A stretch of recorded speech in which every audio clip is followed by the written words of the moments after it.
శ్రీమాత్రే నమ. జై గురు దత్తాత్రేయ నమ. ఈ వీడియోలో మనం ప్రస్తుతం గురువు యొక్క గమనంలో గురుగ్రహం 2025 సంవత్సరం ఆగస్టు 12వ తారీఖున ఈ గురువు తన సొంత నక్షత్రమైనటువంటి పునర్వసు నక్షత్రం మీదకి ప్రవేశించడం జరిగింది. సుమారుగా 2026 సంవత్సరం జూన్ 18వ తారీఖు వరకు సుమారుగా 310 రోజులు అత్యంత శుభగ్రహమైనటువంటి గురువు ఈ పునర్వసు నక్షత్రం మీద సంచరించడం జరుగుతుంది. ఈ సంచరించడంలో నవంబర్ 12వ తారీఖు నుంచి అంటే 2025 నవంబర్ 12 నుంచి 11వ తారీఖు మార్చి 2026 వరకు కూడా గురుగ్రహం వక్రగమనం పొందడం జరుగుతూ ఉంటుంది. అంటే గురువు మామూలు కన్నా వక్రగమనంలో ఉన్నప్పుడు అత్యంత శుభ ఫలితాలు ఇవ్వడం జరుగుతూ ఉంటుంది. సో మళ్ళా మనకి ఇదే గురువు అక్టోబరు 18వ తారీఖు నుంచి డిసెంబర్ 5వ తారీఖు వరకు అంటే ఇంతంతా 2025 సంవత్సరం అక్టోబర్ 18 నుంచి డిసెంబర్ 5 వరకు కూడా గురువు కర్కాటక రాశిలో సంచరించడం జరుగుతూ ఉంటుంది. అంటే అక్టోబర్ 18న కర్కాటకంలో ప్రవేశించిన గురువు నవంబర్ 12వ తారీఖున వక్రగమనం పొంది తిరిగి మళ్ళా మిథున రాశిలోకి ప్రవేశించడం జరుగుతుంది. సుమారుగా ఒక 50 రోజుల పాటు ఈ గురువు కర్కాటక రాశిలో తన ఉచ్చక్షేత్రంలో అత్యంత బలవంతుడై సంచరించడం జరుగుతూ ఉంటుంది. అంటే మొత్తం మీద పునర్వసు నక్షత్రంలోనే ఇదంతా జరుగుతుంది. పునర్వసు నక్షత్రం 3 పాదాలు మిథున రాశి యందు, ఒక పాదం కర్కాటక రాశి యందు సంచరించడం జరుగుతూ ఉంటుంది. ఈ కారణం వల్ల ఏంటంటే గురువు ఈ సమయంలో మీకు కర్కాటకంలో గురువు ఉచ్చ పొందడం జరుగుతూ ఉంటుంది. ఏదైనా ఒక గ్రహం ఉచ్చక్షేత్రానికి వెళ్తున్నప్పుడు అత్యంత బలం పుంజుకొని తన యొక్క శుభ ఫలితాల్ని వివిధ రాశుల వారికి, గురుదశ జరుగుతున్న వాళ్ళకి, గురువు యొక్క అంతర్దశ జరుగుతున్న వాళ్ళకి అనుకూలంగా ఇవ్వడం జరుగుతూ ఉంటుంది. సో అయితే ఇప్పుడు ఈ గురుగ్రహ ప్రభావం ఏ రాశి వారి మీద ఏ విధంగా ఉంటుందో తెలుసుకునే ముందుగా ఇక్కడ చిన్న మళ్ళీ లాజిక్ ఒకటి ఉందన్నమాట. ఈ ప్రస్తుతం ఈ రాహుగ్రహం గురువు యొక్క నక్షత్రం అయినటువంటి పూర్వభాద్ర నక్షత్రంలో సంచరించడం జరుగుతుంది. ఇంచుమించుగా ప్రస్తుతం పూర్వభాద్ర నక్షత్రం మీద ఉంటూ నవంబర్ 23వ తారీఖు వరకు అంటే నవంబర్ 23, 2025 సంవత్సరం వరకు ఈ గురువు యొక్క మరొక నక్షత్రం పూర్వభాద్ర నక్షత్రం మీద సంచరించడం వల్ల ఆటోమేటిక్గా గురువు ఈ రాహు యొక్క ప్రభావానికి లోనవడం జరుగుతూ ఉంటుంది. సో రెండు కూడా ఈ విధంగా ఒక కోణ దృష్టి ఈ గురువు మరి రాహు మళ్ళీ ఏర్పడడం వల్ల గురువు రాహు యొక్క ప్రభావానికి లోనవడం వల్ల కొన్ని ఫలితాలు జాతకుడికి అనుకూలంగా ఇవ్వడం జరగదు. అయితే 1-2 సార్లు ప్రయత్నం చేయడం వల్ల జరుగుతూ ఉంటుంది. కొన్ని కార్యక్రమాల్లో అంటే రాహుకి అనుకూలంగా ఉన్నటువంటి కార్యక్రమాల్లో గురువు మనకి అనుకూల ఫలితాలు ఇవ్వడం జరుగుతూ ఉంటుంది. ఏదైనా గురువు ఒక భావంలో ఉన్న ఒక స్థానంలో ఉన్న ఆ భావాన్ని ఎక్స్పాండ్ చేయడం జరుగుతూ ఉంటుంది. ఆ భావాన్ని బాగా పెంచుతూ ఉంటాడు అనమాట. ధనస్థానంలో ఉంటే బాగా ధనవంతుడు చేస్తాడు, సంతాన స్థానంలో ఉంటే ఎక్కువ సంతానాన్ని ఇస్తూ ఉంటాడు. సేమ్ రాహు కూడా అదే పద్ధతి. రాహు కూడా ఏ భావంలో ఉన్నా ఆ భావాన్ని తన యొక్క పద్ధతిలో అంటే తనదైన మార్పు సృష్టించే విధంగా పెంచుతూ ఉంటాడు. ఏదైనా ఒక అనెతికల్ ఉందనుకోండి, ఏదైనా ఒక అనెతికల్ అంటే మామూలుగా ఏదంటే ఒక చెడ్డ అలవాట్లు ఉంటే దాన్ని బాగా పెంచుతూ ఉంటాడు. ఒక వ్యభిచారం అవ్వచ్చు, ఒక స్మగ్లింగ్ అవ్వచ్చు, ఇవన్నీ కూడా రాహు యొక్క లక్షణాలు. రాహు ఏదైనా ఒక విషయాన్ని విపరీతంగా పెంచి మళ్ళీ సడన్గా దానివల్ల డౌన్ఫాల్ ఇస్తూ ఉంటాడు. సో ఇప్పుడు ఈ రాహు మనకి నవంబర్ 12 వరకు, రాహు నవంబర్ 23 వరకు మనకి ఈ పూర్వభాద్ర నక్షత్రంలో సంచరించడం వల్ల గురువు అప్పటి వరకు కొన్ని మిశ్రమ ఫలితాలు ఇస్తూ దాని తర్వాత నుంచి నవంబర్ 23 నుంచి ఇంచుమించుగా మనకి జూన్ 2018 వరకు జాతకుడికి శుభ ఫలితాలు ఇవ్వడం జరుగుతూ ఉంటుంది.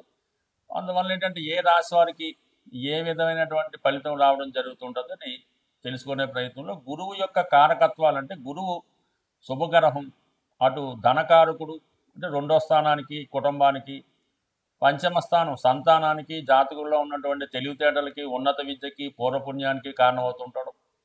11వ భావానికి అంటే ధన లాభానికి కారణమవుతుంటాడు. సో ఈ విధంగా గురువు తన కారకత్వాల ద్వారా, తన ఉన్న స్థానాల ద్వారా జాతకుడికి శుభ ఫలితాలు ఇచ్చే ప్రయత్నం జరుగుతూ ఉంటుంది. సో ఏదైనా ఒకే నక్షత్రంలో అంటే గురువు యొక్క నక్షత్రం ఏంటంటే పునర్వసులో ఈ 310 రోజులు అతి రేరుగా సంచరించడం జరుగుతూ ఉంటుంది. అంటే ఏదన్నా పునర్వసు నక్షత్రం అంటే చాలా బలమైన నక్షత్రం అన్నమాట. అంటే ఏదైనా ఒక ప్రాంతం కానీ, ఒక వ్యక్తి కానీ, ఒక వంశం కానీ ఏదైనా దారి తప్పుతున్నప్పుడు, అక్రమ మార్గాల్లో వెళ్తున్నప్పుడు, తన యొక్క ఉనికిని కోల్పోతున్నప్పుడు ఈ పునర్వసు నక్షత్రంలో ఆ కుటుంబంలోనూ, ఆ ప్రాంతంలోనూ ఎవరో ఒకరు జన్మించి దాన్ని అంతా కూడా మళ్ళా తిరిగి కొత్తగా సామ్రాజ్యాన్ని స్థాపించడం, సస్యశ్యామలం చేయడం, అంతరించిపోతున్నటువంటి ఆ వంశ గౌరవాన్ని తిరిగి నిలబెట్టడానికి ఈ పునర్వసు నక్షత్రం కారణమవుతుంటుంది. అంటే పునర్వసు నక్షత్రం అన్నది ఏంటంటే తిరిగి సాధించడం అన్నమాట. అంటే పోగొట్టుకున్నటువంటి ప్రతిభని సాధించుకోవడం జరుగుతూ ఉంటుంది. ఇప్పుడు ఎవరికైతే ఈ గురుగ్రహం అనుకూలంగా ఉంటుందో వాళ్ళు గతంలో ఏవైతే పోగొట్టుకున్నారో, దేనికోసం అయితే ప్రయత్నం చేస్తున్నారో అవన్నీ కూడా ఈ గురువు మనకి ఈ పునర్వసు నక్షత్రం మీద సంచరిస్తున్నటువంటి టైంలో ఎవరికి ఏ విధంగా లాభం పొందుతున్నది కొద్దిగా రాశుల వారిగా తెలుసుకునే ప్రయత్నం చేద్దాం. సో ఏదైనా ఈ డేట్లు ఇవన్నీ కూడా 1-2 సార్లు మీరు విని జాగ్రత్తగా గమనిస్తే అటు జ్యోతిష విద్యార్థులకి, జ్యోతిషంలో కొత్తగా ప్రవేశిస్తున్న వారికి, అలాగే మంచి ప్రయత్నాలు చేద్దామని ఎదురు చూస్తున్న వాళ్ళకి కూడా ఈ యొక్క వీడియో మీకు బాగా ఉపయోగపడుతుందని ఆశిస్తూ కొద్దిగా డీటెయిల్గా, కొద్దిగా పెద్ద వీడియో అయినా డీటెయిల్గా చెప్పడం జరిగింది. బట్ ఏదైనా శాస్త్రం మీద అభిమానం ఉన్న వాళ్ళకి, కొద్దిగా మైండ్ పెట్టి వింటున్న వాళ్ళకి ఇది ఖచ్చితంగా ఉపయోగపడుతుంది. ఈ వీడియోలో మనం తులారాశి వారికి గురువు పునర్వసు నక్షత్రంలో 310 రోజుల పాటు చేసే ప్రయాణంలో ఈ రాశి వారికి ఎటువంటి శుభ ఫలితాలు అందించబోతున్నాడు అన్న విషయాన్ని మనం పరిశీలించే ప్రయత్నం చేద్దాం. అంటే పర్టికులర్గా ఏదైనా ఒక గ్రహం గోచారరీత్యా ఏ రాశిలో ప్రవేశిస్తే ఆ రాశి అధిపతి ఫలితాలు ఇవ్వాల్సి ఉంటుంది.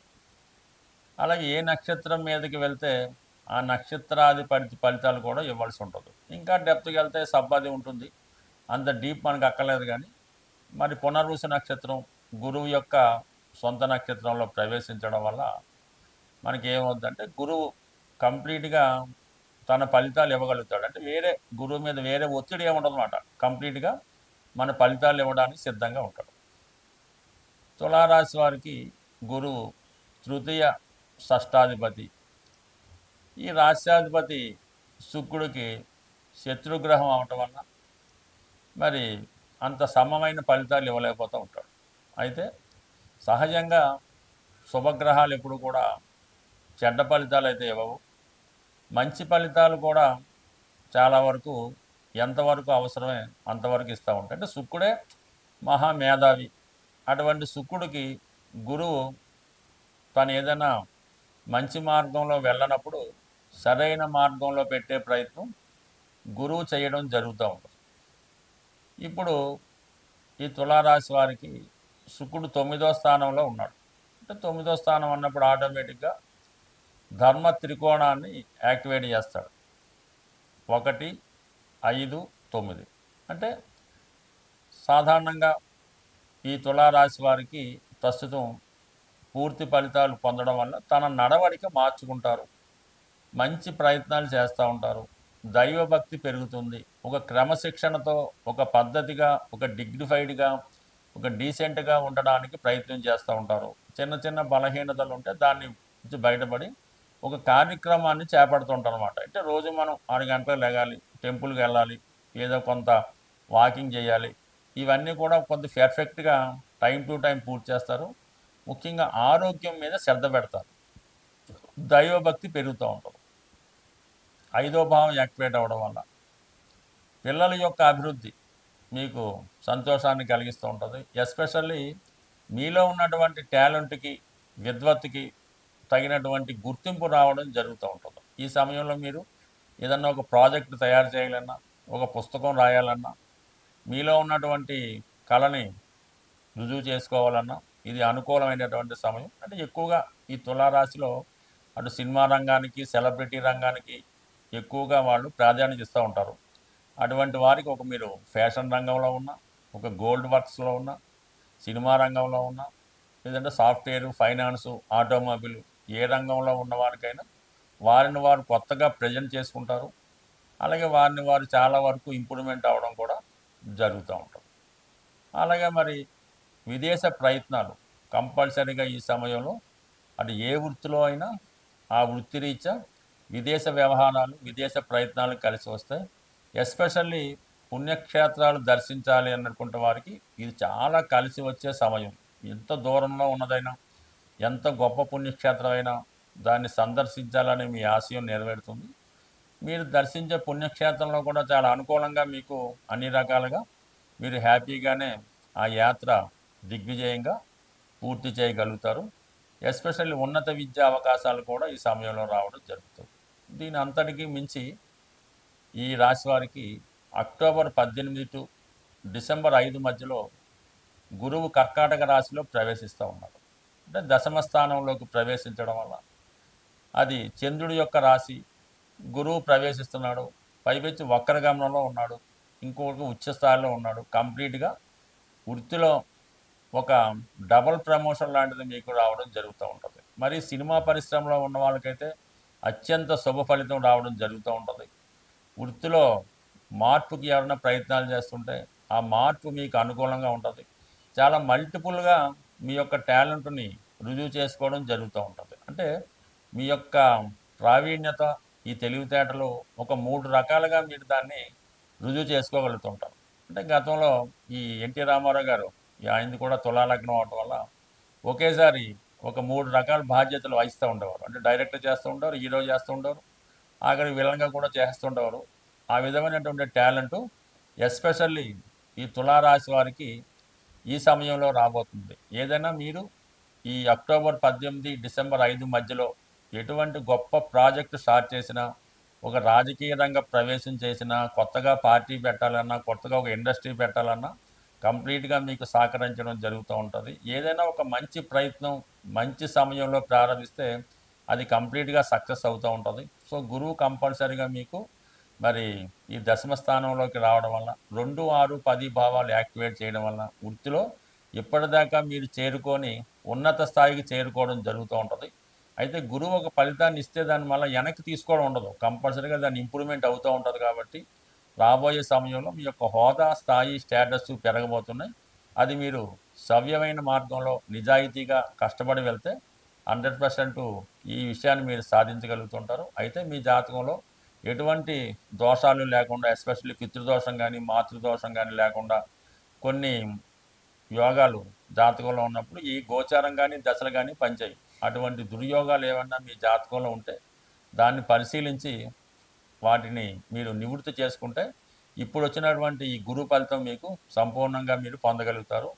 ఏదైనా ఈ చెడ్డ యోగాలు, దుర్యోగాలు ఉంటే మనం ఎంత కష్టపడ్డా ఆ ఫలితం పొందలేం. కాబట్టి ముందుగా మీ జాతకంలో ఉన్నటువంటి చెడు యోగాలను పరిష్కరించుకొని దానికి పరిహారం చేసుకుంటే మంచి యోగాలు అంటే గురువు లాంటి శుభగ్రహాలు ఇచ్చే ఫలితాలు పొందడం జరుగుతుంది. గురుగ్రహ అనుగ్రహం సంపాదించాలంటే మరి సాధారణంగా ఈ రాబోయే ఆశ్వీజ మాసం, ఈ కార్తీక మాసం, కొన్ని పండగలు వస్తుంటాయి కదా.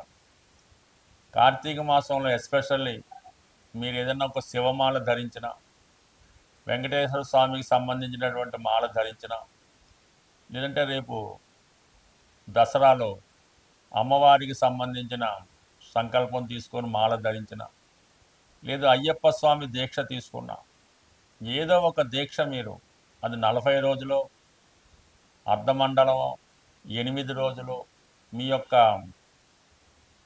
సంకల్పాన్ని బట్టి, భగవంతుడు మీకు ఇచ్చిన అవకాశాన్ని బట్టి ఇటువంటి దీక్ష మీరు చేయడం వల్ల మీకు గురువు యొక్క అనుగ్రహం తొందరగా లభించే అవకాశం ఉంది.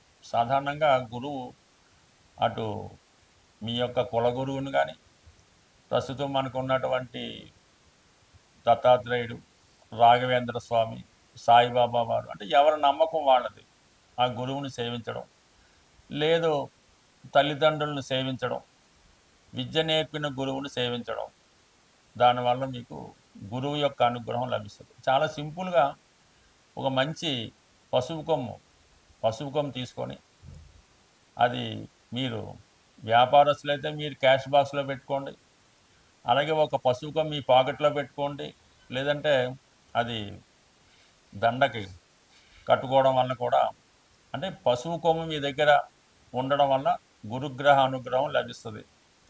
అదే గురువారం రోజు దైవాన్ని పూజించడం, అంటే గురువారానికి గురువు అధిపతి అవుతుంటాడు. ఆ గురువారం రోజు మీరు ఏ దైవాన్ని పూజించినా ఆ సంకల్పం మీకు రావడం జరుగుతూ ఉంటుంది. బట్ ఏదైనా గురువు యొక్క అనుగ్రహం పొందాలంటే ఎక్కువగా పసుపు వాడటం, పసుపు రంగు వస్త్రాలు ధరించడం, అలాగే పసుపుతో చేసినటువంటి వినాయకుడిని ప్రతిరోజు పూజించుకోవడం వల్ల కంప్లీట్గా మీకు గురువు యొక్క అనుగ్రహం లభిస్తూ ఉంటుంది. లేదు నవగ్రహాల్లో ఉన్నటువంటి గురువు యొక్క స్తోత్రాన్ని పారాయణం చేయడం వల్ల అనేక కారణాలు, చాలా సింపుల్గా కూడా మీరు గురువు యొక్క అనుగ్రహం పొందవచ్చు. కేవలం విఘ్నేశ్వరుని గరికతో అర్చించడం వల్ల అయితేనే, వెంకటేశ్వర స్వామిని తులసి దళాలతో పూజించడం వల్ల అయితేనే, శివుణ్ణి శుభ్రమైనటువంటి గంగాజలంతో అభిషేకం చేయడం వల్ల అయితేనే, సో ఏ కార్యక్రమం చేపట్టినా కంప్లీట్గా మీకు గురుగ్రహ అనుగ్రహం లభిస్తుంది. గురుగ్రహ అనుగ్రహం ఉంటేనే జీవితంలో అదృష్టం దొరుకుతుంది. సో ఏదైనా మరి గురువు యొక్క అనుగ్రహం ప్రతి ఒక్కరు కూడా చాలా సులభంగా పొందవచ్చు. మీరు పెద్ద కష్టపడకుండా సులభంగా మన గురువులు చెప్తున్నటువంటి, అంటే చాగంటి కోటేశ్వరరావు గారు, సామవేదం షణ్ముఖ శర్మ గారు, వారు చెప్పినటువంటి ప్రసంగాలు విన్నా కూడా గురుగ్రహ అనుగ్రహం తప్పక లభిస్తుంది. స్వస్తి.